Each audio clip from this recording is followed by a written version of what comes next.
This is Adam Guyman, and I wanted to let everyone know I went to the barber school. It's done on 7200 South and State Street, and got a new haircut, and just wanted to make a video. One of the things I wanted to make this video on was how different apartment complexes and what it's like when you're trying to find an apartment and you have different disabilities. My experience has been that I've noticed when I've gone on tours of different apartment complexes as well, ADA or disabled apartments with cutouts under the sinks in the bathroom and in the kitchen are usually rented out to just anyone that, they're rented out like it's a first come, first serve. And that actually is not a very good thing for people with disabilities who really could use those. So basically, apartment complexes and ADA access. One, under the kitchen and bathroom sinks. In most ADA accessible apartments, there are cutouts. Now, one of the things that I wanted to mention is the fact that there are a lot of apartments out there that are accessible. You can drive your wheelchair in and out of the apartment. You can drive it in and out of the bathroom. You may have limited access in the bathroom or kitchen, depending on how big your kitchen may be. You may be able to drive your chair in and out of each of the bedrooms in your apartment, which is fine, but that does not mean your apartment is wheelchair accessible.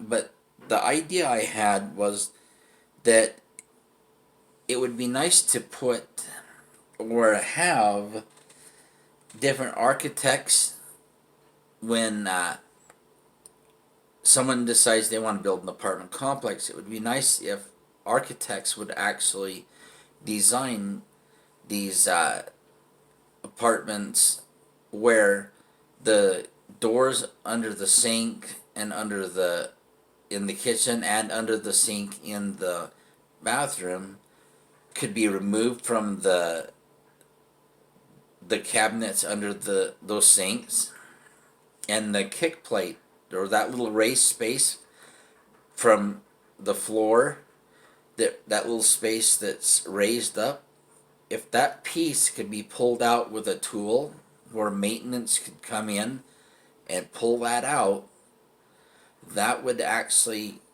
be a huge blessing if new apartments or even older apartments were remodeled, and especially any apartment that is on either a floor that someone in a wheelchair has access to, a ground floor units, any units that can be adapted, such as, let's say, even if there's just one step, but they can put a ramp up to that step so that any type of accommodation that can get a wheelchair into that apartment, or there's a reasonable amount of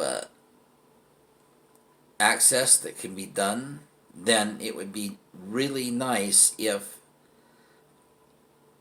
apartment complexes would actually offer that type of access, and that would actually help, because when you get a Section 8 housing voucher from the Housing Authority, they only give you a very limited amount of time that you can actually look for an apartment before you lose your voucher.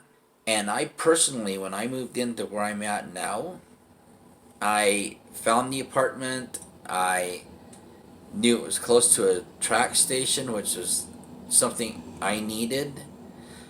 And I realized that it's important that basically the apartment was in an area I needed to live, but yet when I came, I realized that I could drive my chair into the apartment, but there was not any cutouts, and a lot of people feel like they're really rushed. And the problem is as I've gone on tours of apartment complexes around town before, just to look at new buildings that have come up and just to see what types of apartments there are, because a lot of apartments have changed over the years. And so basically, I personally have noticed one day I was on an apartment tour, and I asked the person that was giving me the tour, do you guys rent your wheelchair accessible apartments out to just anyone? And the person said, yeah, we rent them out to anyone, even if they're not in a wheelchair. That actually is not a good thing, and laws in the state of Utah do not prevent apartment complexes from doing those types of things. It really pisses me personally off because it doesn't help someone who really needs that apartment. The second part of this is the fact that your apartment is you might get a discount on your rent. That's not because you have a disability. That is because of your income. And that's like, for example, when I got my Section 8 housing voucher from the Housing Authority, they pretty much are only giving me the discount so that they pay a percentage of my income to rent, and they pay the rest of what my rent is. But as I've toured other apartment complexes, I've noticed that there are different amenities. Like in some of them, there's really nice things like a pool, hot tub, fitness centers, business centers, computer labs, things like that. I mean, some of these places are very nice. They're almost like going into a 5-star hotel.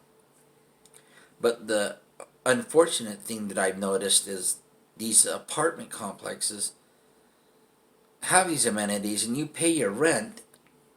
Even if you pay your entire portion out of your income without any housing assistance, the thing is the amenities like your pool and your hot tub and some of these things like that are not wheelchair accessible.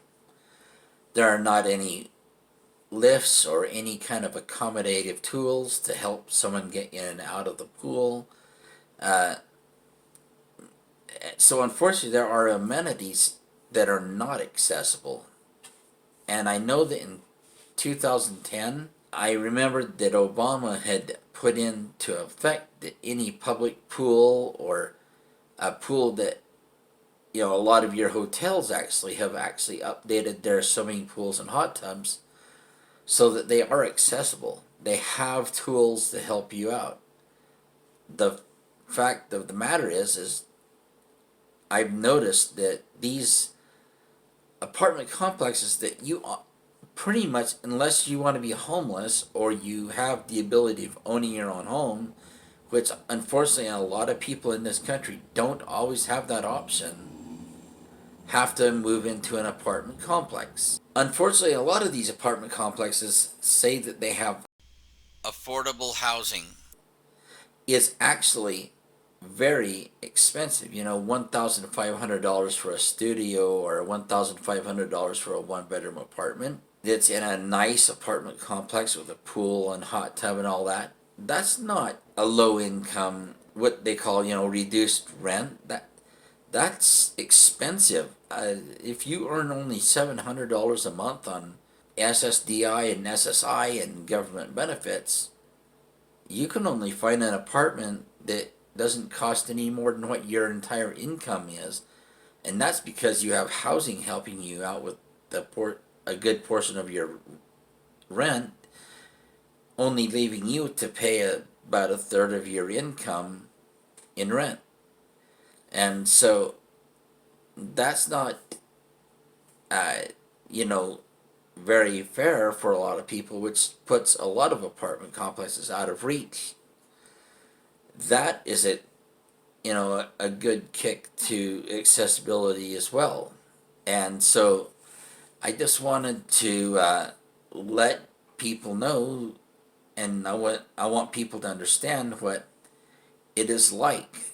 And basically, I could understand not having hybrid type of apartments that are designed so that someone could pull the cupboard doors off and the shelving or whatever, and that kick plate underneath, or that toe kick plate or whatever they call that raised area, if that could be pulled out, and if apartment complexes actually were to put in different types of accommodations, because when you are paying your rent, like I said, it's not because you're disabled that you're getting the discount on your rent. If you get a discount, affordable housing is not really as affordable and not always as accessible as people may think it is. So again, I would like to, let everyone know that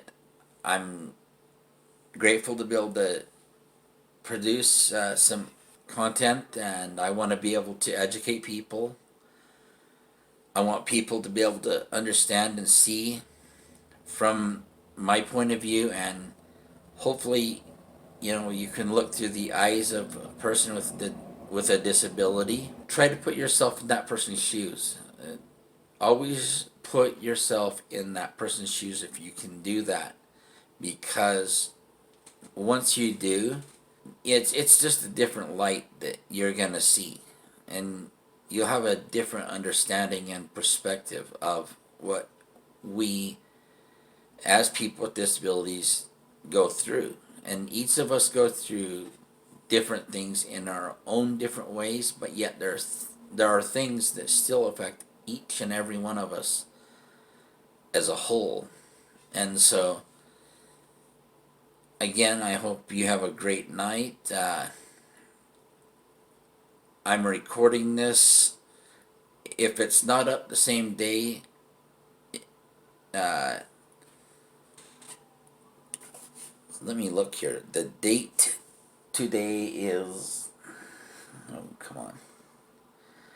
So it's Tuesday, the 21st of January of 2020.